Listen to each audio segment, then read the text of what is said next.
নমস্কার। আজ আমি তৈরি করব সজনে ফুল দিয়ে এই যে সব রকম সবজি দিয়ে 5-7 রকম সবজি দিয়ে একটা তরকারি। আর তার সঙ্গে দেব কিছু বড়ি ভেজে ভেঙে দেব। দেখ রান্নাটা শুরু করি। সজনে ফুলের রেসিপি। গ্যাসটা আমি জ্বালিয়ে নিলাম, কড়াটা বসিয়ে দিলাম। কড়াটা গরম হোক। কড়াটা আমার গরম হয়ে গেছে, দিয়ে দেবো একটু তেল। তেল গরম হয়ে গেছে, আমি বড়িগুলো দিলাম। বড়িগুলো ভেজে তুলে নেব, ভালো করে ভেজে নেব বড়িগুলো। তুলে নিচ্ছি আমি, বড়িগুলো ভাজা হয়ে গেছে, তুলে নেব। হাতে জল আমার।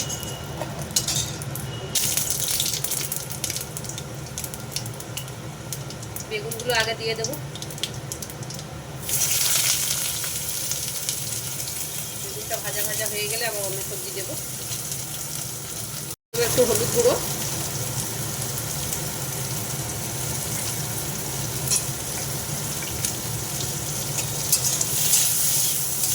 বেগুনটা ভাজা ভাজা হয়ে এসছে। এবার দেবো একটু আলু, গাজর দিয়ে ভালো করে কষে নেব। দেবো একটু আদা বাটা। এবার দিয়ে দেবো বাদবাকি সবজিগুলো।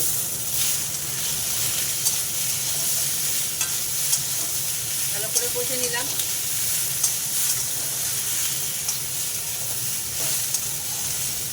এবারে দেবো সজনে ফুল।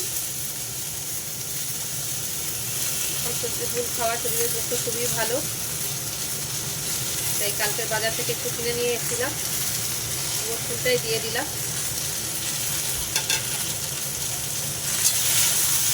ভালো করে আবার একটু কষে নেব। সারাটি দিয়ে ধরতে হচ্ছে, না হলে কড়াটা উল্টে উল্টে যাচ্ছে। সিজনে ফুল ডাঁটা খাওয়া খুবই ভালো। কষা হোক। এদিকে আমি বড়িগুলো একটু ভেঙে ভেঙে নেব, গোটা রাখবো না।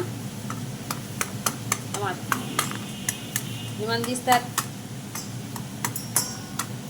নিয়ে আমি, ওটা আমার ছোটো, আর একটা আছে কাঠের, আর একটা ছিল সেটা মেয়ে নিয়ে গেছে। তো এটা আমার একটু ছোটো বলে আমি বাটির মধ্যেই করে নিচ্ছি।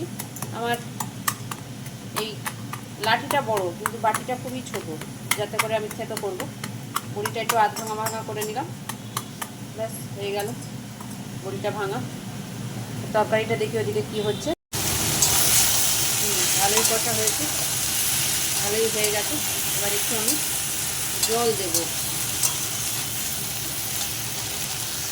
দেবো একটু জিরের গুঁড়ো। জিরের গুঁড়োটা দেওয়া হয়েছিল না, জিরে গুঁড়ো দিয়ে দিলাম একটু। আর একটু আমি হলুদ দিয়ে দেবো। হলুদটা একটু মনে হচ্ছে যেন কম হয়েছে, অল্প একটু হলুদ গুঁড়ো দিয়ে দিলাম। আবার একটু কষে আমি জল ঢেলে দেবো। দুটো চেরা কাঁচা লঙ্কা দিয়ে দিলাম। এবার আমি দিয়ে দেবো জল।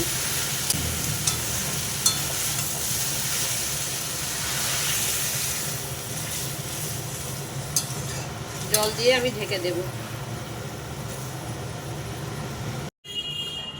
ঢাকা খুলে আমি একটু লবণ দিয়ে দেবো। লবণ দেওয়া হয়েছিল না, তরকারিটা ফুটে গেছে। এবার দেবো লবণ।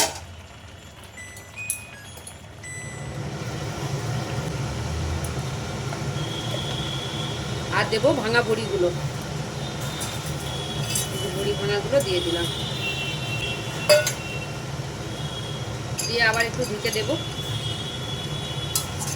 লবণটা সবার মধ্যে ঢুকুক, আর এদিকে বড়িটাও সিদ্ধ সিদ্ধ হয়ে যাবে। তাহলে গা মাখা নামিয়ে নিতে পারবো। আবার ঢাকা থাক, খুলে দেখবো কি হয়েছে।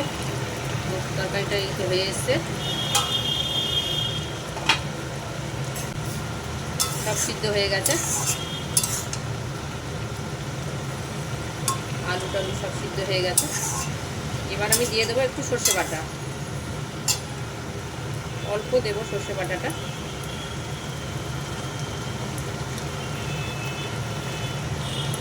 দিয়ে একটু ফুটে উঠুক।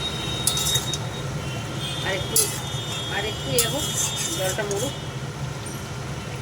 নামিয়ে দেবো।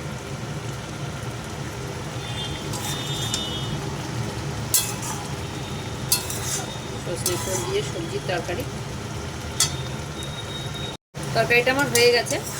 তরকারিটা একটু মিষ্টি দিলে ভালো হতো, কিন্তু আমি তো মিষ্টি খাবো না, তাই মিষ্টি আর দিলাম না। মিষ্টি দিলে একটু তিতো ভাবটা কম লাগে। সজনে ফুল তো, আর এগুলো একটু ফুলের কুঁড়ি দিয়েই তৈরি করা, এটা পুরো ফুলটা না, ফুটে যাওয়ার আগের ফুলটা, কুঁড়ি অবস্থায় রান্না করলাম। ঠিক আছে, নামিয়ে দিই তাহলে। এই যে তৈরি হয়ে গেছে সজনে ফুলের তরকারি, ভাব উঠছে গরম গরম, একেবারে নামিয়ে ফেললাম। সজনে ফুলের চচ্চড়িটা দিয়েছি কর্তামশাইকে, কর্তামশাই খেয়ে এখন বলবেন কেমন হয়েছে। খেয়ে দেখো কেমন হয়েছে, বলো।